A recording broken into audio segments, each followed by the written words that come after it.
오늘 본문의 말씀으로 여호와께서 구하시는 것이라는 제목으로 말씀의 은혜를 함께 나누겠습니다.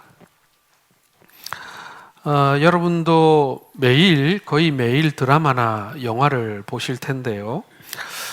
어느 장르를 좋아하시는지 모르겠습니다. 사람들마다 좋아하는 그 장르가 있는 것 같아요. 저는 드라마 장르 중에 이 재판을 소재로 한 법정 드라마를 저는 좀 좋아하는 편입니다. 이 법정 드라마는 검사와 변호사의 아주 치열한 논리와 법률적인 싸움을 하는데 그런 것도 재미있고, 또 변호사가 결정적인 증거를 찾아내서 재판의 결과를 뒤집는 그런 반전의 재미도 찾아볼 수 있습니다. 요즘에는 좋은 드라마가 없는 것 같은데, 여러분 기억해 보시면 2022년도에 이 법정 드라마가 두 개 나왔는데, 하나는 1,000원짜리 변호사, 1,000원짜리 변호사가 아주 재밌었고요. 그 다음에 우리가 너무나 잘 아는 이상한 변호사 우영우. 저 우영우 나무 가서 사진도 찍었어요. 저 밀양에 가면은 그 우영우 나무가 있거든요. 엄마하고 만나는 장면에 나오는 큰 나무 있잖아요. 식구들하고 거기 가서 사진도 한번 찍었는데, 아주 재미있게 그리고 아주 감동적으로 그 드라마를 봤던 그런 기억이 있습니다. 여러분, 오늘 우리가 함께 읽었던 이 본문이요, 바로 이 재판 이야기예요.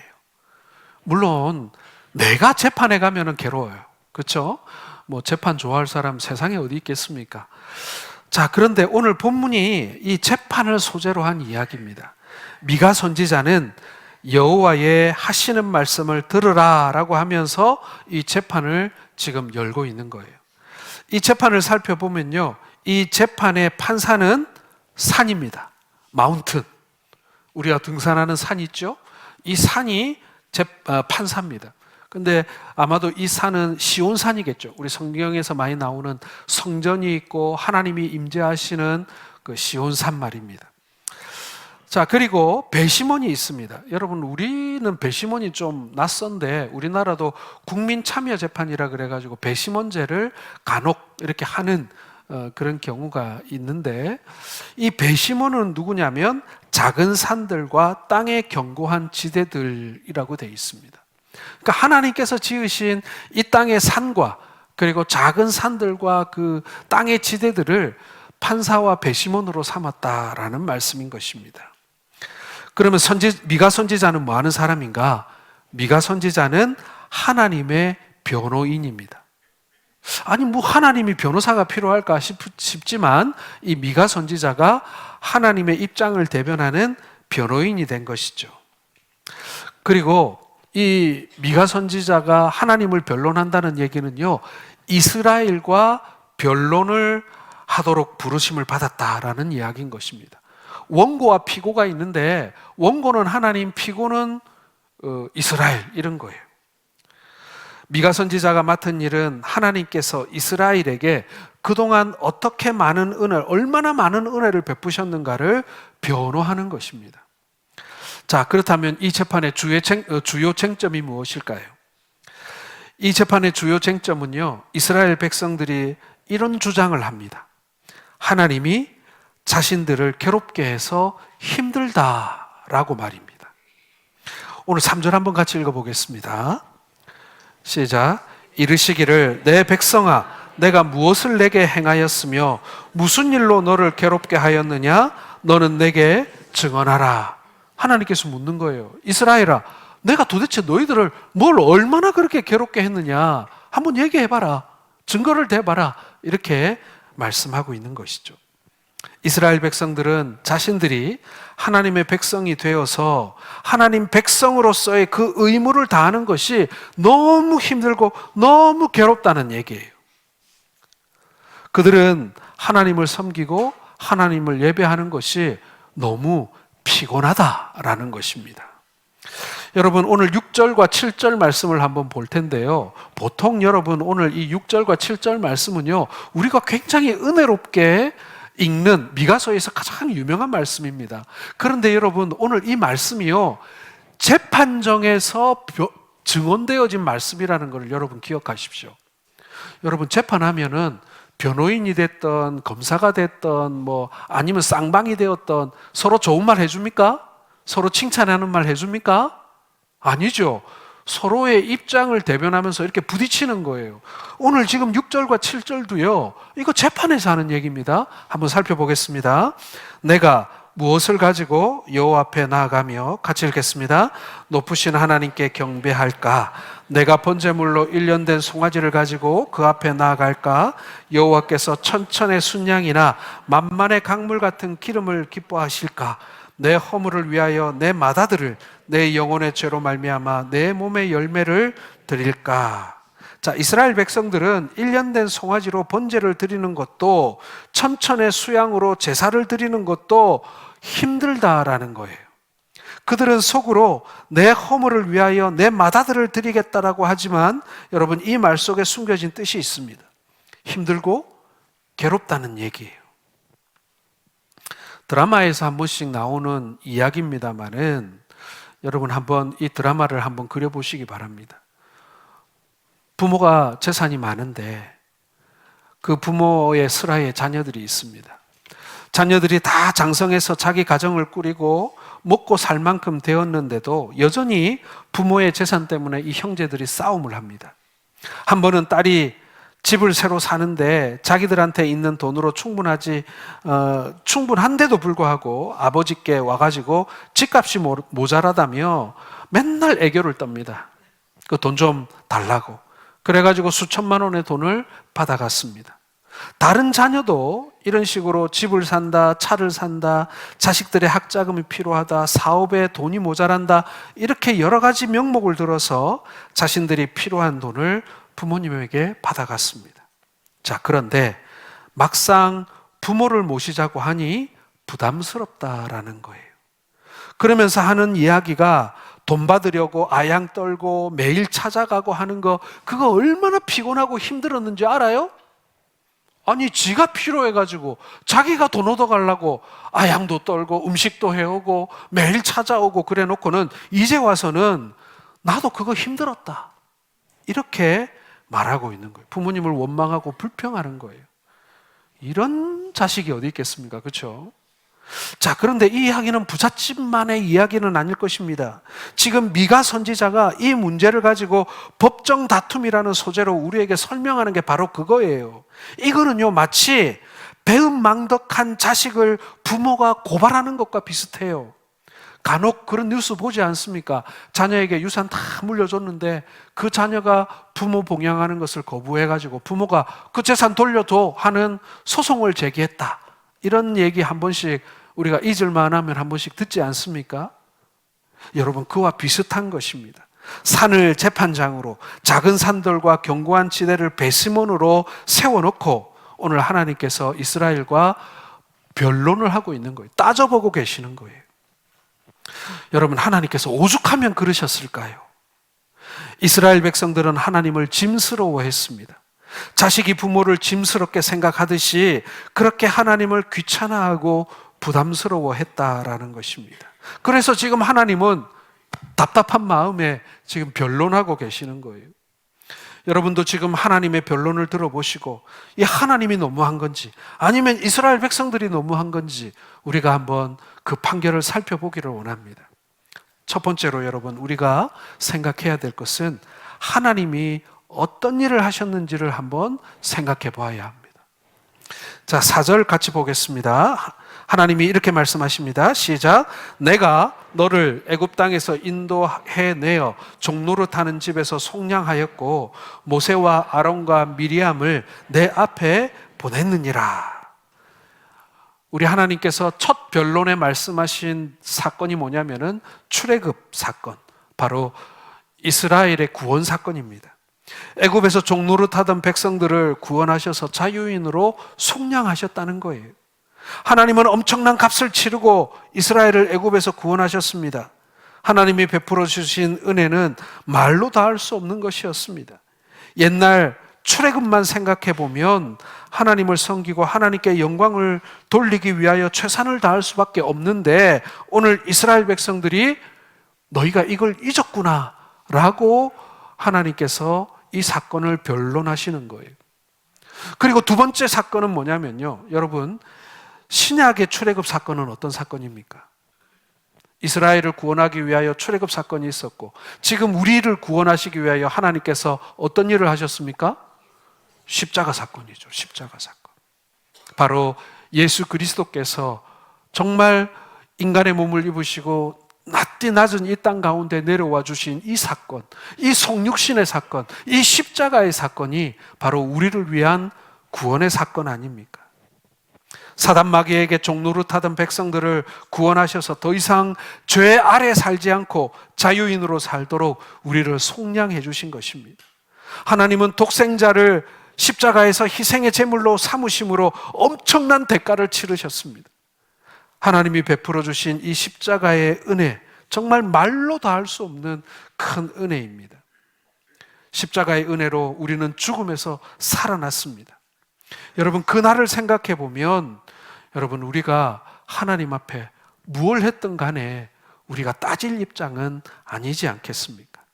하나님은 우리에게 생명을 주셨습니다. 하나님은 우리에게 건강을 주셨습니다. 하나님은 우리에게 가정을 주셨습니다. 여러분, 하나님이 베풀어 주신 은혜가 정말 한이 없습니다. 절망할 수밖에 없었고 포기할 수밖에 없었는데 하나님의 자녀로 우리를 삼으셔서 지금까지 인도하시고 붙들어 주신 거예요. 그뿐이 아닙니다.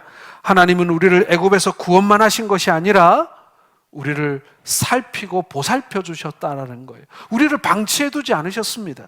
자, 5절 같이 읽겠습니다. 내 백성아, 너는 모압 왕 발락이 꾀한 것과 부올의 아들 발람이 그에게 대답한 것을 기억하며 시딤에서부터 길갈까지의 일을 기억하라. 그리하면 나 여호와가 공의롭게 행한 일을 알리라 하실 것이니라. 자, 우리 하나님께서 자신을 변론할 때 첫 번째 변론 내용이 뭐였냐면 출애굽 사건이었어요. 그리고 두 번째 변론 사항이 뭐냐면요, 내가 너희들을 그냥 두지 않고 이스라엘 백성들이 광야를 지나 가나안에 들어갈 때 내가 너희들에게 어떻게 했는가를 한번 생각해 보라는 거예요. 하나님은 당신의 사랑하는 백성들을 발람의 저주에서 피하게 하셨습니다. 사실 발람이 3번이나 저주하려고 했지만 발람의 입에는 하나님의 축복의 말씀만 담겨 있었습니다. 이스라엘은 시딤에서 길갈까지 오면서요, 미디안 족속들을 무찌르고 요단강을 마른 땅처럼 건너고 여리고를 무너뜨리며 길갈까지 왔던 거예요. 그러니 여러분, 애굽에서 구해낸 것만 아니라 이스라엘 백성들이 가나안 땅에 오도록, 그리고 모든 적들을 무너뜨리고 성들을 무너뜨리고 그리고 요단강을 건너 그들이 이뤄야 될 그 땅에 이르게 하였다. 하나님께서 한시도 내가 너희들을 그냥 넣은 적이 없이 내가 지금까지 붙들고 이끌고 왔다. 이것이 우리 하나님의 두 번째 변론이셨던 것입니다. 시딤이라는 곳에서 이스라엘 백성들이 모압 여인들과 음행을 행하여 모두 죽여버릴 수도 있었지만 하나님은 그들을 멸하지 않고 그들도 가나안에 들어가게 해주셨습니다. 이스라엘은 불의했지만 하나님은 의롭게 행하셨다라는 것입니다. 여러분, 이걸 잊어버리면요, 정말 배은망덕한 거죠. 그런데 하나님의 인도와 은총에 응답하는 이스라엘의 신앙은 감사로 드리는 제사가 아니라 형식으로 드리는 제사가 되었다라는 것입니다. 그러면서 뭐라고 얘기하는 거예요? 그 하나님을 예배하고 섬기는 것이 괴롭고 피곤하고 힘들다, 이렇게 지금 불평하고 있는 것입니다. 은혜를 망각한 거죠. 감사가 실종된 거죠. 여러분, 신앙생활 잘한다라는 게 뭐겠습니까? 내가 뭣도 했고 이게 아니라 여러분, 은혜를 잊어버린 걸 다시 기억해내고 감사하지 못하고 불평하던 입을 멈추고 이제 우리의 입에서 감사의 찬양이 흘러나오는 것, 여러분, 사실은 이게 우리가 회복해야 될 우리의 신앙의 모습이다라는 것입니다. 오늘 하나님께서 하신 일을 한번 생각해 보세요. 이스라엘에게만 하신 일뿐만 아니라 저와 여러분들에게 하신 일을 한번 생각해 보세요. 지금까지 살아오면서 하나님 때문에 진짜 죽지 못해 살았다, 아니면은 하나님 때문에 정말 피곤한 인생을 내가 어릴 때부터 살아왔다, 그런 분 계세요? 아니죠. 하나님께서 우리에게 베푸신 은혜가 얼마나 큰데요. 우리가 그걸 맨날 이 병아리도 아니고 말이죠, 계속 까먹으니까 문제인 거예요. 두 번째로 여러분, 우리가 생각해 보아야 할 것은요, 하나님의 진짜 의도를 우리가 생각해 봐야 한다라는 것입니다. 8절 같이 읽겠습니다. 사람아, 주께서 선한 것이 무엇임을 내게 보이셨나니 여호와께서 내게 구하시는 것은 오직 정의를 행하며 인자를 사랑하며 겸손하게 내 하나님과 함께 행하는 것이 아니냐. 지금 이스라엘 백성들이요, 괴롭고 힘들다고 한 것은요, 1년 된 송아지로 번제를 드리는 것이 힘들고 천천의 수양으로 제사 드리는 것이 힘들다라는 것입니다. 왜요? 내 재산상 손해가 가니까요. 그런데 그들은 진짜 하나님의 마음을 몰랐다라는 것입니다. 그들은 자신의 허물을 위해 마다들을 드릴 수 있다고 말은 하지만 그것은 하나님이 기뻐하시지도 않는 제사란 말이에요. 성경 어디에 하나님께서 사람을 제물로 하는 인신제사를 받으시겠다는 말씀이 나옵니까? 사람을 제물로 하는 제사는 옛날에 가나안 땅에 있던 그 가나안 족속들이 그 우상 숭배하면서 했던 악습인 거예요. 그런데 그들은 하나님의 마음을 얻고 하나님으로부터 환심을 사려고 뭔가 얻어내려고 무슨 일이든지 할 수 있다라고 생각을 했다라는 것입니다. 하나님의 은혜에 대한 감사가 아니라 내가 하나님한테 뭔가를 얻어내기 위해서 내가 뭐든지 내가 맞바꿀 마음이 있다, 이런 자세인 것입니다. 그러나 하나님이 원하는 제사는 이런 제사가 아니었던 거예요. 이사야 선지자도 똑같은 예언의 메시지를 전합니다. 자, 이사야 1장 11절을 한번 같이 읽어보겠습니다. 여호와께서 말씀하시되 너희의 무수한 재물이 내게 무엇 유익하뇨? 나는 순양의 번제와 살진 짐승의 기름에 배불렀고 나는 숫송아지나 어린 양이나 순염소의 피를 기뻐하지 아니하노라. 그러니 여러분, 아까 우리가 앞에 읽었던 말씀 혹시 기억하십니까? 6절 7절에 내가 무엇을 가지고 여호와 앞에 나아가며 높으신 하나님께 경배할까? 내가 번제물로 1년 된 송아지를 가지고 그 앞에 나아갈까? 천천의 순양이나 만만의 강물 같은 기름을 기뻐하실까? 무슨 뜻이에요, 여러분? 오늘 이 이사야서의 말씀을 한번 비교해 보면 이것이 우리의 어떤 찬양의 내용이나 어떤 우리의 간절한 마음, 그게 아니에요. 지금 불평하고 있는 거예요. 내가 이런 재산상의 손해를 보면서 내가 하나님을 섬기는 것이 너무 피곤하고 괴롭고 힘들다는 것입니다. 오늘 이것을 가지고 이사야 선지자를 통하여 말씀하시죠. 내가 그게 없어서 너보고 달라고 하는 거겠니? 내가 지금 배가 고파서 내가 순양을 구워보라고, 내가 어린 양을 번제로 바치라고 하겠니? 내가 기름이 없어서 너희 보고 기름을 내오라고 하겠니? 너희가 나를 모르는구나. 너희가 나를 오해했구나. 오늘 하나님께서 그렇게 말씀하고 있는 것입니다. 하나님이 기뻐하시는 제사는 상한 심령이요, 통회하는 마음으로 드리는 제사인 것이지 어떤 짐승을 얼마나 많이 사용했느냐가 아니라는 것입니다. 자, 그렇다면 여러분, 하나님의 진짜 의도가 무엇일까요? 첫째로는 정의를 행하는 것입니다. 자, 정의는 여러분, 의로운 삶을 말하는 것일 뿐만 아니라 사회적으로 모든 사람에 대하여 공평하게 대하는 것을 의미합니다. 흔히 인간들은 신앙적인 삶과 일상의 삶을 별개로 생각하기 쉽습니다. 예배 시간의 경건과 거룩성이 필수인 것처럼 우리의 삶에서도 경건과 거룩함이 있어야 된다라는 거예요. 주일과 평일, 교회와 사회에서의 삶이 일치되어야 한다라는 것입니다. 신앙의 거룩이 삶의 거룩으로 이어지고 균형을 이루어야 한다는 얘기입니다. 오늘 이스라엘 백성들은요, 절기를 준수를 했습니다. 안식일을 거룩히 지켰습니다. 월삭과 유월절과 초실절과 장막절과 같은 절기를 철저하게 지켰습니다. 또한 율법도 다 지키려고 애를 썼습니다. 그들은 하나님의 말씀이 기록된 그 경문을 이마에도 붙이고 옷솔에도 붙이고 살았습니다. 문설주에도 적어놨습니다. 그렇게 철저하고 거룩하게 살려고 했습니다. 그러나 실생활에서는 달랐다라는 거예요. 약자의 재물을 약탈하고 그리고 백성들을 착취하고 토색했다라고 성경은 말씀하고 있습니다. 그러므로 그들이 하나님의 경고와 심판을 받았다라는 거예요. 특히 미가 선지자가 활동했던 그 시대는 정말 심했습니다. 이 사람들이 거룩하게 예배드리고 거룩하게 제사 지내고 그리고 항상 말씀을 자기 몸에 지니고 늘 그걸 묵상하는 것처럼 보였지만 실생활을 들여다보면 이들은 정의롭지 못했다는 거예요. 약자들을 돌보지 않았다는 거예요. 그들에게서 빼앗는 데 힘썼다는 것입니다. 여러분, 하나님께서 우리에게 요구하시는 것은요, 우리의 삶 속에서 하나님의 정의를 행하는 것입니다. 이 정의는요, 악한 자를 무찌르는 그런 정의가 아니에요. 오늘 성경이 말하는 정의는 무엇입니까?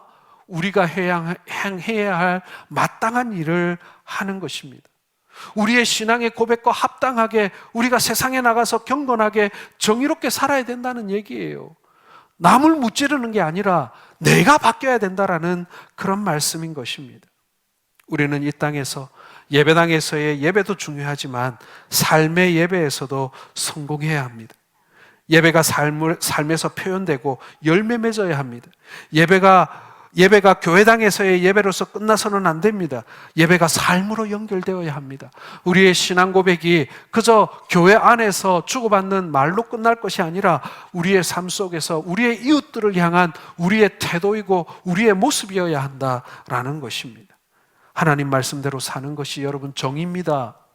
불의한 자를 묵찌르는 것이 정의가 아니라 하나님 말씀대로 제대로 사는 것이 정의로움이라는 것을 여러분 기억하시길 바랍니다. 이게 하나님의 진짜 의도입니다. 두 번째, 하나님의 진짜 의도는요, 인자를 사랑하는 것입니다. 여러분, 여기서 말하는 인자는요, 히브리어로 헤세드입니다. 헤세드. 이 헤세드는 하나님의 사랑을 뜻하는 거예요.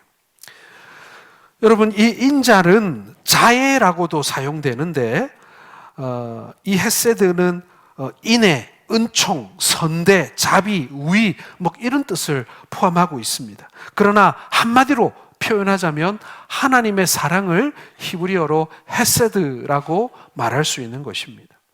이 헤세드는 하나님의 속성인과 동시에 하나님의 언약의 기본입니다.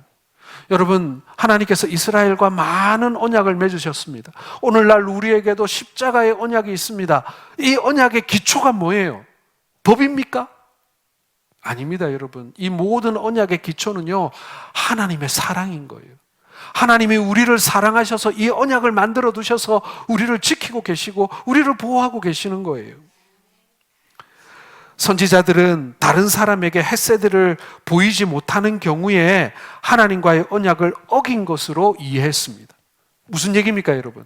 우리가 우리의 삶 속에서 하나님의 사랑, 하나님의 헤세드를 보여주지 못하면 당신은 언약을 어겼어요 라고 판단했다라는 것입니다. 왜요? 모든 언약의 기초가 이 헤세드이기 때문에 그런 것입니다. 하나님의 언약은 하나님의 헤세드를 알게 하는 매개체가 되기 때문에 그런 거예요. 하나님은 자기 백성들에게 자신의 속성인 이 사랑을, 이 헤세드를 보여주고 그로 인해 언약을 맺었습니다. 하나님의 헤세드를 경험한 사람은 또 다른 사람에게 하나님의 헤세드를 보여주어야만 합니다. 이 말씀은 하나님의 사랑을 받은 사람은 반드시 다른 이를 사랑해야 한다라는 그렇게 정의될 수 있는 거예요. 마태복음 19장 19절에 내 이웃을 내 자신과 같이 사랑하라고 말씀하셨습니다. 하나님은 곧 사랑이라고 말씀하셨습니다. 이것은 곧 하나님의 헤세드를 우리가 품고 살아야 한다라는 이야기인 것이죠. 결국 하나님의 이 계명을 실천하는 것이 인자를 사랑하는 것입니다. 이웃을 사랑하는 것이 곧 하나님을 사랑하는 것입니다. 이웃의 고난에 동참하고 이웃의 고통과 필요 앞에서 눈 감지 않고 눈을 크게 뜨고 그들을 내 자신과 같이 돕고 사랑하는 것이 인자를 사랑하는 것이고 여호와께서 우리에게 보고자 하시는, 우리에게 구하는 진짜 의도라는 것입니다. 여러분, 율법도 좋고 예배도 좋고 절차도 좋고 절기도 좋습니다. 하나님이 정하신 것 중에 나쁜 게 어디 있어요? 다 좋습니다. 그런데 다 좋은데 자기가 잘 준수하고 신앙생활에 반영하면 좋습니다. 유익합니다. 그런데 문제는 뭐예요? 이 율법과 예배와 절차와 절기를 다른 사람이 잘 지키지 못하거나 실수한 것을 찾아다니면서 정죄하는 거예요. 당신 잘못했다. 당신 실수했다. 절차가 틀렸다. 법대로 안 했다. 이렇게 하면서 정죄하고 공격하는 것입니다. 여러분, 여기에는요 하나님의 헤세드가 없어요. 하나님의 사랑이 그 밑에 깔려 있지 않아요. 내가 당신보다 잘했다, 내가 당신보다 철저하게 지켰다, 내가 당신보다 더 많이 했다, 그걸 가지고 다른 사람들을 판단하고 정죄하는 것, 그건 하나님의 헤세드가 없는 것입니다. 사랑할 수 있는 기회는 하나님의 선물이고 놀라운 복입니다.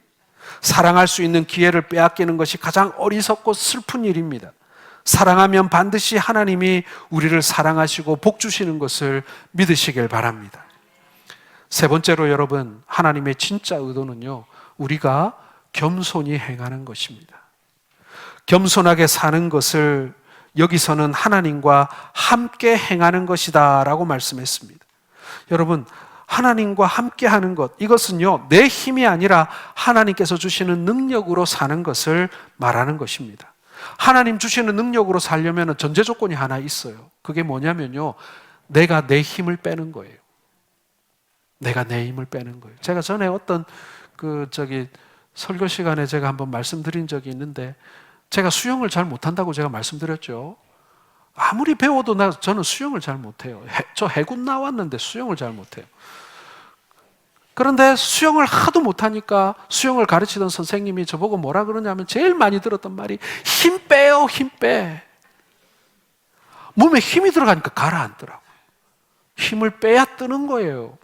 여러분, 우리가 하나님이 주시는 능력으로 살기 위해서는요 내 힘을 빼야 됩니다. 내 힘을 빼야 돼요. 내 힘을 빼야 비로소 하나님의 능력으로 사는 것입니다. 여러분, 성경에 보면 하나님과 동행했다라고 말하는 대표적인 인물이 에녹이라는 사람이 있어요. 이 에녹은요 성경에 보면 뭘 했다 이런 기록이 없어요.